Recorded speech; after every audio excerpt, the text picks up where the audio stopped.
श्रीमंदिर रे जो अल्प केतक विशेष सेवक रही ता भितर सिंगारी बा पुष्पालक सेवक अन्यतम। यही सेवक माने महाप्रभुंकर रत्न सिंहासन रे रथ उपरे स्नान वेदी रे श्रीगुंडीचा मंदिर रे आदि समस्त भेष संपादन करिथांती एवं चंदन लागी रे मध्य चंदन लागी करिथांती। मुख्यतः पुष्पालक सेवक माने तांकर दैनंदिन नीति जोटा कि आमर मंगला आरती ठारू आरंभ करी बड़ सिंगार भेष पर्यंत ये सबुथिरे पुष्पालक सेवकर भूमिका रही थाए।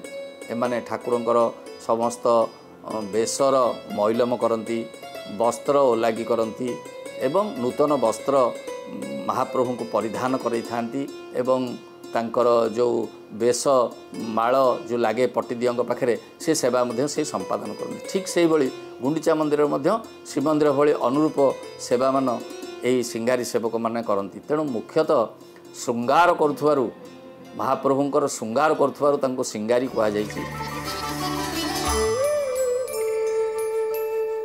आम सहित अछंती हरेकृष्ण सिंगारी जे कि सिंगारी निजोगर संपादक श्रीजुक्त हरेकृष्ण सिंगारी आम कार्यक्रम को मु स्वागत करुच्ची। आपण को बेस कथा माने मने पड़े बा कथा हेले आसे जे किभली भावे महाप्रभु हृदयपल्लव परिधान करचंती, करवल्लभ परिधान करचंती, चंद्रिका परिधान करचंती, गभा परिधान करचंती। आभूषण किभली भावे प्रस्तुत करा जाय थाए एवं किभली भावे केउ केउ बेसरे महाप्रभु परिधान करिथांती।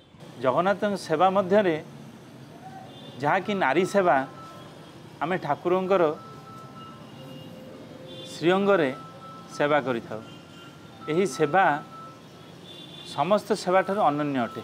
जहाँ कि जगन्नाथंकर श्रीअंगरे जेपरी स्वामी स्त्री संपर्क सेहीपरि भाव में जगन्नाथंक सांगे आमर संपर्क सेहीपरि नगण्य घनिष्ठ सदाबले तांकर अंगर सहित आमे जड़ित थाउ। ताहाकु कुआ जाए पुष्पालक सेवा बा सिंगारी सेवा। सिंगारी सेवा एहीपरि भाव में जगन्नाथंकर प्रत्येक दिन नाना आदि बेश है। से बेश मध्य ठाकुरंकर गुणा, झुंपा, करपल्लव, पदक, तड़की, श्रीपर अन्यान्य बहुत किछि फुलर सज्जित जिनस ठाकुर को लगी थाए। यह 6 थर ठाकुर को बेश करा जाए। ये बेश मध्य सबुठ श्रेष्ठ बेश होउचंती महाप्रभुंकर बड़ सिंगार बेश। बड़ सिंगार बेशरे महाप्रभु को जेते प्रकार सुगंध फूल से सजा जाई थाए। ठाकुर तो जगन्नाथ, बलभद्र, सुभद्रा, श्रीदेवी, भूदेवी, माधव, सुदर्शन ठाकुरंकर समस्त रत्न सिंहासन सेवा पाई थांती। किंतु से सेवा से ठाकुरंकर जहाँ किछि ठाकुर को लगी थाए से समस्त मंदिर चारिपार्श्वे थिबा देवादेवी को ता परदिन समर्पण कराई थाए।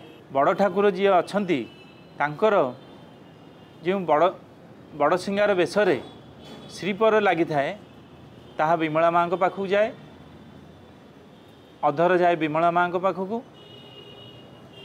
भुवनेश्वरींकर जी सुभद्रा माता भुवनेश्वरी पाखु श्रीपर आ अधर भी जाई थाए। ता परदिन सेहीपरि भाव में महाप्रभु जगन्नाथंकर श्रीपर, गभा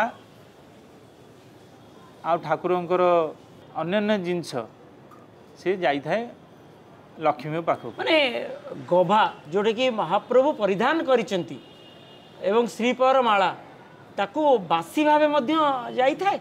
जेतेबेले सिंगारी माने सेवा करि थांती रत्न सिंहासन उपरे गोटे घोड़ा पड़े। घोड़ा पड़िबा उपरे आमे जगन्नाथंकुटू आउरी उच्चारे थाउ। कोठी ना घोड़ा उपरे जेतेबेले चढ़िला पर से समय रे जगन्नाथ मुंडे आम गोटे रखी था गभा। गभा रखी सारा पर गोटे गभा सुगंध माल से लगी है। आम बेश करके रात्र रे पहुड़ आलती करके आसी जाऊ। ता परदिन जो सिंगारी आसती बा जो पालिया आसती सी ठाकुरंकर से गभाड़ा माल को माने पूरा सचेत अवस्था से मालटी स्वतंत्र भाव में से सिंघारी महाप्रभु बाड़र पालिया सेवक से कांथी उपर ताकू दायित्व कर रखती दायित्व कर रखा पर जिते ठाकुर समस्त अवकाश बेश समस्त सरी जाए तापर श्रीदेवी भूदेवी की से जो गभामाल उलागी होता है ସେଇଟା आसवा पर श्रीदेवी भूदेवी दुई जन को लगाती। आ गोटे जो तुलसी कथा हम तो जानीचु महाप्रभु मस्तक तुलसी परिधान करिथांती एवं तुलसी रे कौन गोटे भिन्नता रही।